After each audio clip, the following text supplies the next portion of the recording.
Come to New England and you will see a whole different side of turkey hunting. Full tilt, lots of gobbling, and talking to an animal. How do we stop hunting from becoming a curse word? We say that we're dying, our heritage is struggling, but yet gangs are doing things illegally and they're flourishing. I get asked, how many turkeys do we have in the eastern part of the United States? And we have absolutely no idea. I think as turkey hunters, we become beyond passionate about it. It borderlines on fanatical.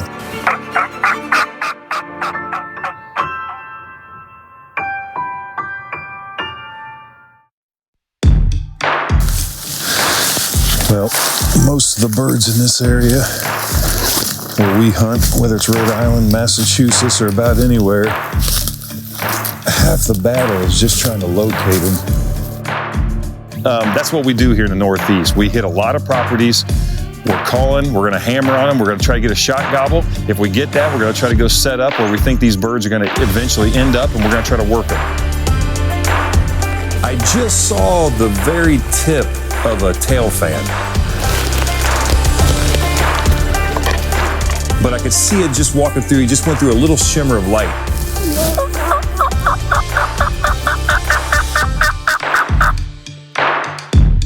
Again, we hadn't heard gobbling all morning, really. Didn't know if these were toms, jakes, hens, so just get in the woods, find a place to set up quickly, and start calling. We had these birds coming up, and I thought it was going to be a home run. I see these black birds walking up, and all of a sudden, and it was basically 4 jakes. I was set up against a tree. He had to scoot and shoot with him, and he was behind it. Now, Matt's 6'something", 6'5", 300 pounds, and here he is hiding this massive body behind a scoot and shoot, which is comical at best. Come right in within 4 or 5 feet of Matt, and it would have been a layup for us if they happened to be mature birds. But I would also caution everybody, when you're with a turkey decoy like that, you do have to be careful. You are imitating what everybody that's in the woods this time of year is trying to shoot. You have to be, really cognizant of the people and the properties that you hunt and what you're doing and what the sounds are. And if you can do those things, it's a great tool. But when they lock on that decoy, that's the only thing they can think about. And they are fixated on it. And those birds almost stepped on it. Take one for the team, Jack. I tried to convince Jack that it'd be a great idea to shoot one of those with his flintlock. I'm glad he didn't. But we had fun, and really, I enjoy calling in a jake like I would a mature tom or any other bird. I got turkeys in my yard. Turkeys in my yard. Yeah, mother got turkeys in my yard. I got turkeys in my yard. Turkeys in my yard. Yabba dabba doo, got a turkey in my yard. Skibbity boop. Take one for the team, Jack. Sounded like a bigger bird in the back. I know, man. I've had so many jakes, like super jakes, like sound like all world. If you go back and look at early colonial records, when we showed up in North America, there were turkeys everywhere. As European settlers came here, they lived off the land. We saw a real decline, not only in the wild turkey, but a lot of game species that were heavily used by settlers. You saw large expanses of the eastern United States were deforested. Also in this country, game meat was highly desirable, and market hunting became very prevalent. Turkey populations plummeted. As it was recognized by early conservationists that we were going to have to do something to stop that decline, that really started the beginning of conservation efforts. So Tom Rogers established the National Wild Turkey Federation in the state of Virginia in 1973. The Turkey Federation took the goal of restoring the wild turkey. They've been reestablished or established in 49 of the 50 states, 6 Canadian provinces, and across Mexico. As we learned more about the wild turkey and its habitat needs, we also became better stewards of the land. It's probably one of the largest success stories in North American wildlife. And then really just the resounding effort of what hunters bring to the table, and that hunters are the true conservationists. Hunting came for me because of abuse in the home. I lived with my grandmom and had a chance to visit my biological mom's house on the weekends, and it just wasn't that nice of a place. However, there was a woodlot adjacent to it that I was able to go to. That time that I spent chasing Mother Nature's critters took me away from that home. We say that we're dying, our heritage is struggling, but yet gangs are doing things illegally and they're flourishing. Like, what is wrong with our thinking? There are opportunities to build our family a lot deeper. This surface stuff isn't good enough.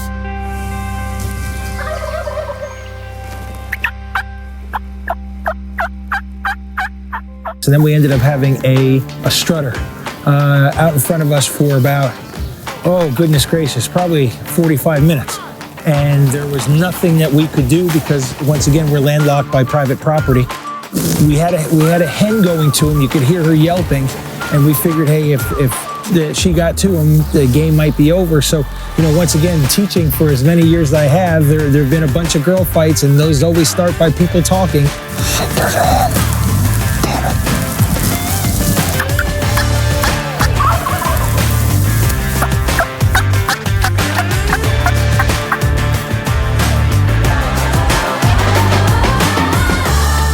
I love this Dr. Dolittle approach in regards to being able to talk to the animal.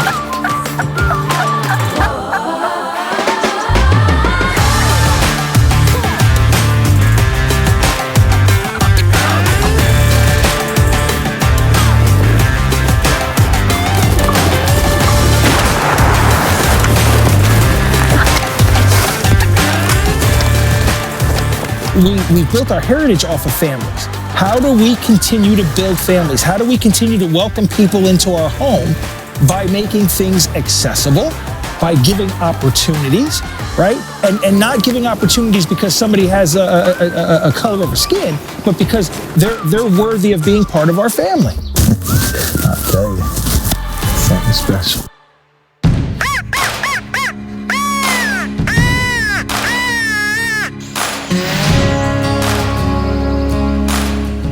Decided to change it up today and go to another property that was about an hour south of where we'd previously been hunting. There's definitely birds here, and we got out there this morning and didn't hear a peep. Everything else is gone. Barometric pressure's rising this morning. They should be gobbling according to the science that I've published. I've hunted 6 out of the last 9 days and might have heard 2 gobbles in 6 days, and they hadn't been anywhere close. And if they have gobbled, it's been one time on the roost and they hit the ground and poof, they're gone. We've seen persistent long-term declines in productivity across the South and East, to a lesser extent in the Midwest, but there are issues with productivity in the Midwest as well. And all of that kind of boils down to a litany of causes, some of which we have a fairly good thumb, if you will, on those, such as predation. We know that predation is high on this bird. This bird has always been in the presence of predators, but the predator communities that we have now in the eastern part of the United States are incredibly more diverse and abundant than they were historically. So you have a bird that's dealing with more predators in general, and they're doing that in a landscape that is in many ways more suited to a predator than a wild turkey. We've fragmented much of the eastern United States. We've removed hardwood forests and replaced them with either infrastructure or short rotation, pine forest. It appears that we may have some emerging diseases that we don't fully understand. And you also have a subspecies that is hunted more than any of the other subspecies.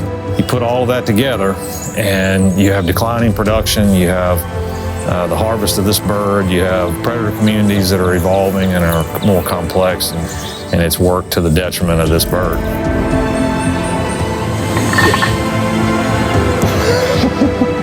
In many states, we're starting to see fairly sharp declines in harvest. Not all states, but some. So the bottom line is we're not making as many turkeys, and we're harvesting a lot of turkeys. So we're in a situation now in the Southeast where we're going to have to change course. Harvest is one of the only things, in fact, it's the only thing that state agencies can control at a broad enough spatial scale to matter to this bird or any other harvested species. Since we also don't know what's being harvested. We may know numbers of birds, but we don't know the rate of harvest. In other words, the percentage of the population that's being harvested. We have to look at it with somewhat of a grain of salt approach, and what I mean by that is We may know how many birds we're harvesting, but we don't know what percentage of the population that is or what the population itself is, and those create some challenges for agencies. So it must be just that. That's that ridge right there. It must be all top ground once we get up there. Go through kind of the bottom part of the field, we cross a dam, we start heading up into what looks like unbelievable turkey habitat. Little did we know, this was the mecca for all turkeys. I bet you he's one of this bird, like one of those birds that like, he'll let you go a little bit. And then he'll come and he'll give you one gobble and he'll probably be like right on us. Get about 300 or 400 yards into the woods, and I'm telling you, this place was just tore up, you know, with acorns everywhere and turkey scratches everywhere. Some people don't like to call too much, but there's something about a bird, there's a radius.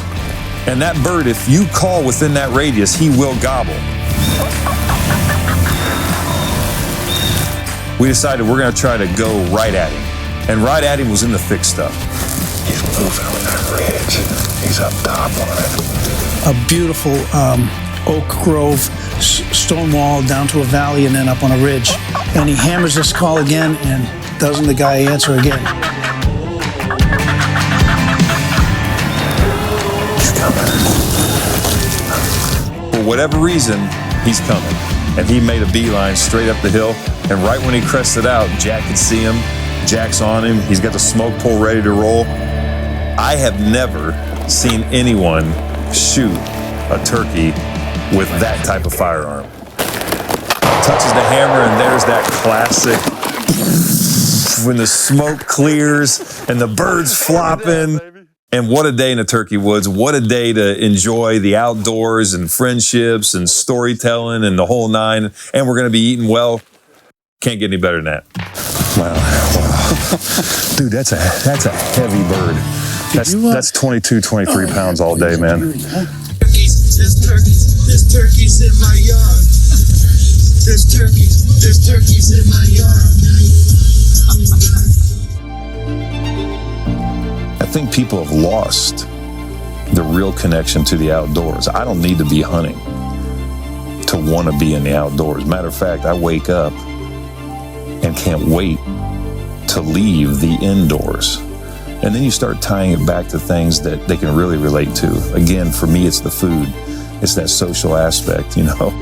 But if we don't become inclusive, right, and that's the key word, we're going to continue to struggle with our heritage.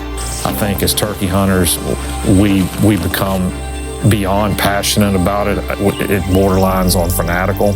You know, we got to make sure that what we do is purposeful, it's respectful, and it speaks to the true heart of who we are as outdoorsmen. I cherish the experience of being able to hunt this bird, so I want to make sure that in perpetuity this bird's on the landscape in the numbers that they currently are or greater. And the only way I can do that is to give as much as I can. I have to give my time, I have to give money, I have to give whatever resources I have available to me to make sure that I'm giving back as much, if not more, preferably more, than I'm taking.